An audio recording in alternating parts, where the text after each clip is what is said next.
Hey guys, how's it going? Hope you're doing well. My name is Crown, and today I'm going to read you some very interesting stories that I hope that you're gonna love. And now, without further ado, let's go!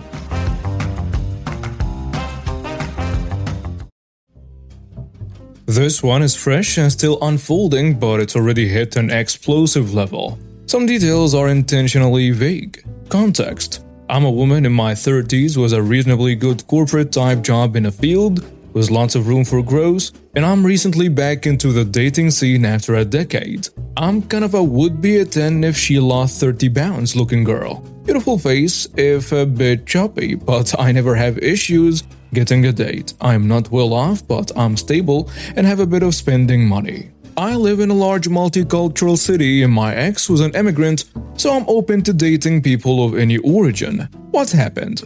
A few weeks ago, I met a very charming man from a Latin American country, only a couple of years younger than me. Seemed very sweet, cuddly, intelligent, family-oriented, emotionally available, educated, and in a good profession back home in his country. And he had a lot in common with me. Chemistry seemed amazing inside and outside the bedroom. He was honest that he was in my country on a tourist visa but hoping to stay. I made it clear I wouldn't be able to help him with that, but we'd have a fun summer fling while he was here. If he managed to stay or come back, only then would we consider a real relationship. Then the other shoe dropped. A couple weeks and 4 dates in, during a text conversation about my work, he asked me to be his sugar mommy. I initially laughed and assumed it was a joke. He kept pushing and clearly said it wasn't. Of course, feeling insulted by this, I went off on him. He maintained it as a serious task until I hit a nerve with my complaint about how embarrassed he should be to ask me that. Then he got angry and insulted me for thinking he was serious about it. No apology for being hurtful to me. Obviously, what I did next was take screenshots and cry about it to my closest friends. I was hurt that I was fooled into thinking he liked me and that he thought I needed to pay for a man. My friends started the fuse on what happened next. One of my friends started snooping more on his online presence. Together we found about 6 different Instagram accounts that were him using different variations of his name and different photos of himself, all uploaded in batches. On Facebook, a similar pattern, all very scammy and suspicious looking. He'd been foolish enough on one of his profiles though to follow and tag the employer that he was working for illegally on his tourist visa in my country. So, I contacted another close friend in a local law enforcement agency that works with immigration. She looked up his file and he had a wife and a daughter at home. I released the hounds after that. The friend who'd helped me investigate online made several group chats on multiple platforms with all of his family, immediate and extended, and friends too. She released all the screenshots as well as a rant about how shameful it was. As they started blocking her, she added more people. I found his sister's phone number and she sent her messages there too. Everyone he knows, including his wife, knows he's unfaithful and trying to take advantage of women. 30 minutes after the online bombardment started, I got a rude message from him about how I should be smart enough to know he was joking and he doesn't need to sell himself. I didn't reply. Next step, online immigration reporting form was all the information we found. Work info, employer name and address, his home address as well, full name, job photos, screenshots admitting to working. Usually these reports take months to be reviewed if at all, but I gave the file number to my law enforcement friend. 2 days later, law enforcement officers visited him at home. They found him with a phone number that was issued to a local resident. All his roommates also had numbers issued to the same person, a direct link to the employer. He received a caution for trying to scam me, a no-contact order and a flag on his immigration file that based on his country of origin will likely mean he can never return, as well as a strict warning to not work without authorization. His roommates also received warnings. His employer received a visit next. They found significant proof that they have been employing him illegally, as well as multiple other people. Their investigation is still ongoing, but so far, they are likely to receive tens of thousands in fines or possible jail time. The guy isn't getting deported because the government would have to pay for it and proceedings take longer than his remaining visa time. But he is now upgraded from a flagged file to a multi-year ban on re-entry to my country. If he bothers me again though, he will be deported as well. Hope he enjoys going back to his angry wife and the ridicule from everyone he knows. See ya again, never.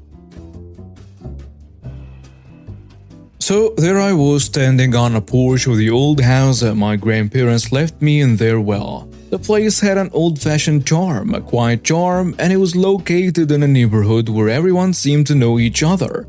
My parents and the rest of the family got their share of the inheritance too, so it wasn't like I was handed the whole estate on a silver platter. I convinced my girlfriend, who's 4 years younger than me, to move in with me. We thought it was going to be a fresh start and new adventure.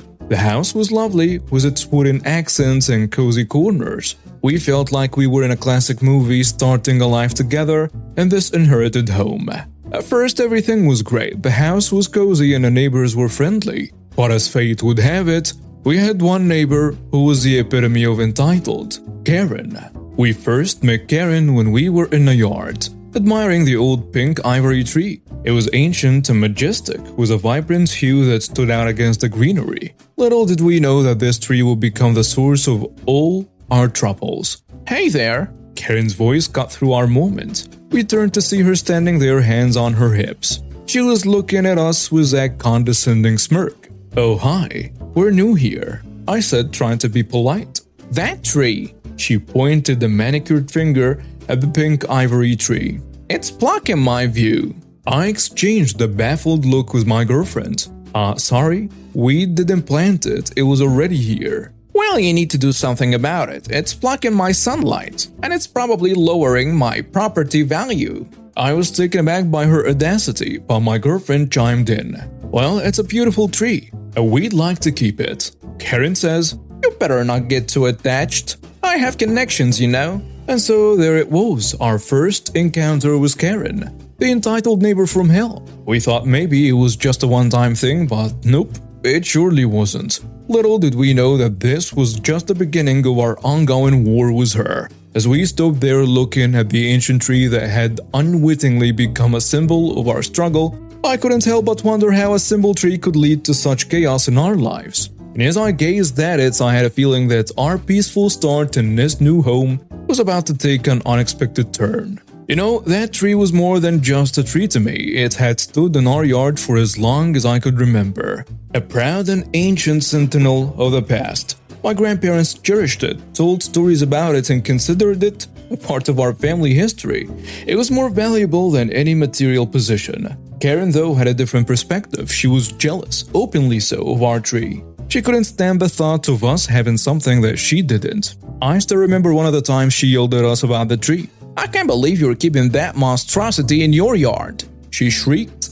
I told her, "It's a beautiful tree and it's been here for generations." "I don't care. I can't bear the sight of it. It's an eyesore," she retorted.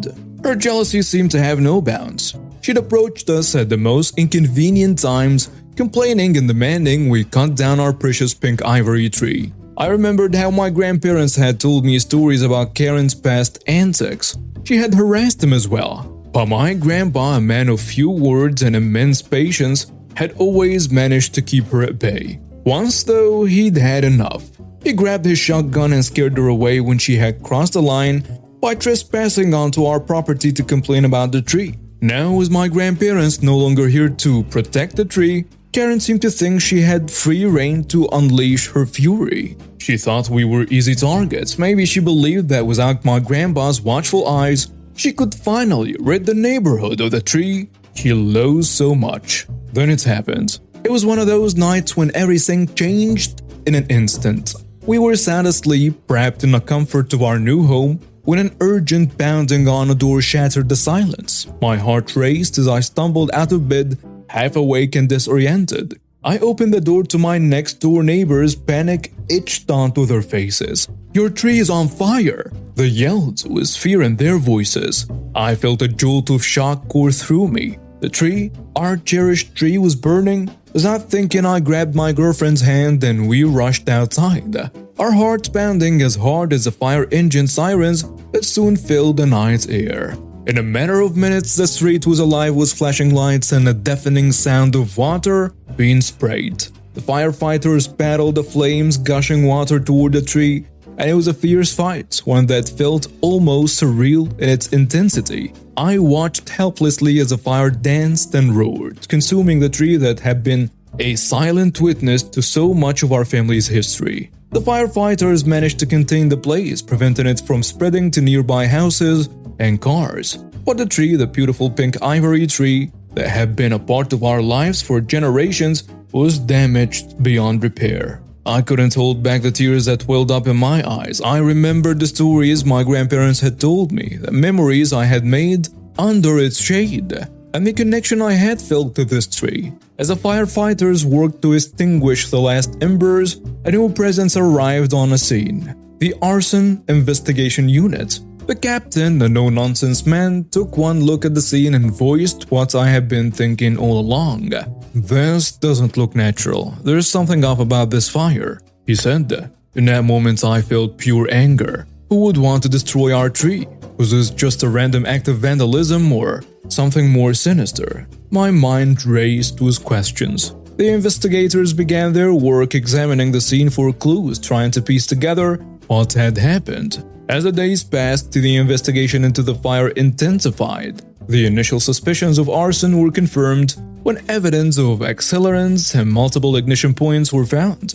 It was clear now that the fire wasn't a tragic accident. Someone had deliberately set out to destroy our tree, my family's legacy. The investigators broadened their search, casting a wide net to find any possible leads. The neighborhood was buzzing with talk of the fire and everyone seemed to share in the collective shock.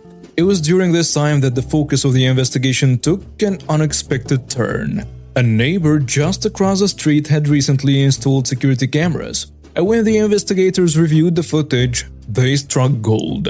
There she was, plain as day, the source of all our misery. Karen, sneaking out in the dead of night, what appears to be a can of gasoline in her hand, and she approaches our tree carefully while looking left and right. The footage revealed her pouring the gasoline all over the tree. Then she ignites the tree and hurries back to her house, leaving destruction in her wake. The investigators wasted no time in bringing the evidence to light. After Karen was arrested, the legal wheels began to turn. The courtroom became the stage for the final act of this bizarre situation. Karen was charged with arson, and as the trial unfolded, the evidence painted a damning picture of her actions. The truth was clear, and it wasn't long before the verdict was delivered. Guilty. The judge sentenced Karen to 1 year in prison, a small fraction of the time that our family had spent cherishing the pink ivory tree she destroyed. She was also ordered to pay restitution and a hefty $100,000 compensation for the loss of our tree. As time moved on, we planted new trees, ones that would carry forward the spirit of the pink ivory tree that once stood there.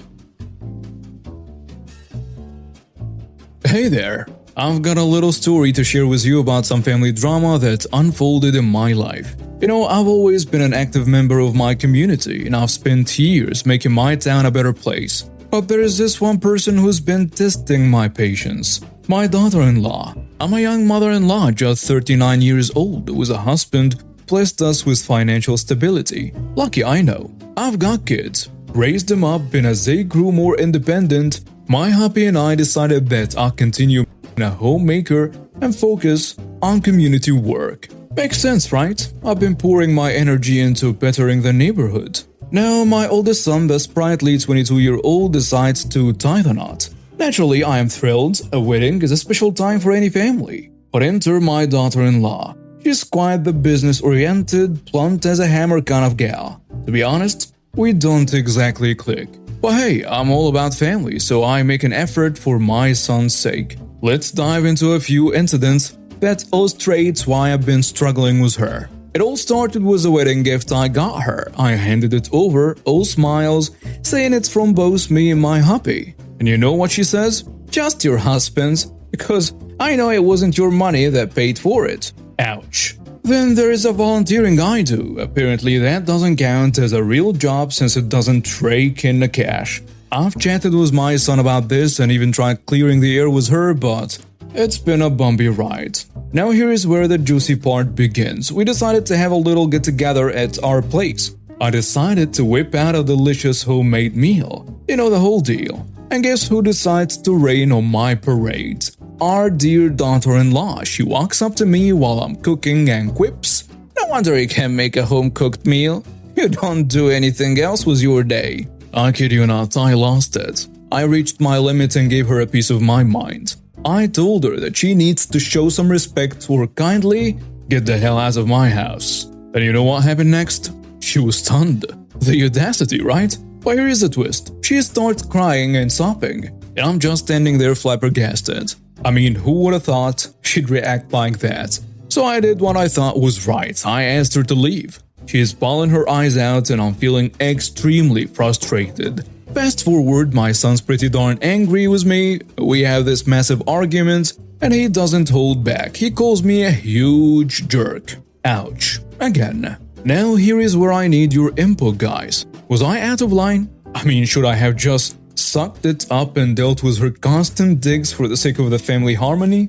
Or was it about time someone set some boundaries? I know my son's mad at me, but should I have let her keep disrespecting me in my own home? I am genuinely torn here. Listen, life's not all black and white and family dynamics can get messy. I love my son to bits and it hurts that we're at odds right now. But at the same time, I believe in standing up for yourself and demanding respect. What would you do if you were in my shoes? How would you handle a situation like this? I'm all ears. Sometimes you need a little outside perspective to see things clearly. And that's why I'm here sharing my story with you. And now some comments on the post. Not the jerk.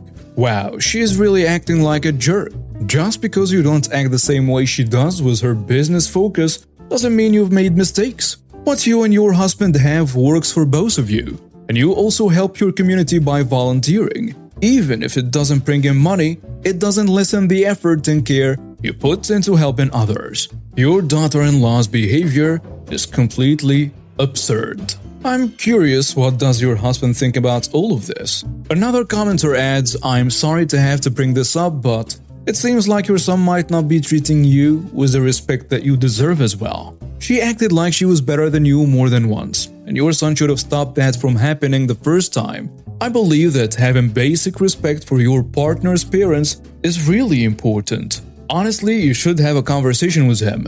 Just the three of you without his wife. Try to understand what's going on. Maybe this woman is twisting the truth or maybe not. Your son can't see how wrong her behavior is and doesn't talk to her about it. You might want to limit the time you spend with both of them for as long as necessary. Ideally, you should keep your distance until he realizes what's actually happening." A third commenter goes with, "This is actually common. She probably thinks that now that all of OP's children are grown up or in school, she doesn't need to stay at home anymore. Instead of getting a job, OP has chosen not to work and people like her might see this as lazy. They don't really care that you worked non-stop for years. What matters to them is that you're not working at the moment." There was a discussion on Reddit about a week ago where a woman had been a stay-at-home mom for more than 20 years. Her partner was a doctor and earned a lot of money. They had 4 children, and because of the way things worked out, she always had at least one child under the age of 5 for 12 years straight. Her partner and she got divorced when she was around 44 years old. The comments on that post were full of men being unfair to her and saying mean things because she didn't have a job and was receiving alimony. Some people were even suggesting that she find a job and stop taking alimony without considering that the only jobs available to her might not pay enough to live on, like retail jobs which do not pay much. These commenters didn't understand why this doctor, who was paid really well, had to give money to his ex-wife who practically raised all 4 of his children on her own while he was always working. According to what OP, the ex-wife said, he worked in a hospital and had his own practice too, I think. He'll go straight from one job to the other. These commenters didn't see how his career and life were made better by her giving up her own career. She worked in an office-type job, but they both agreed that she could quit and be a stay-at-home mom because it made more sense financially. And now we have reached the end of today's stories. Thank you for watching and see you next time.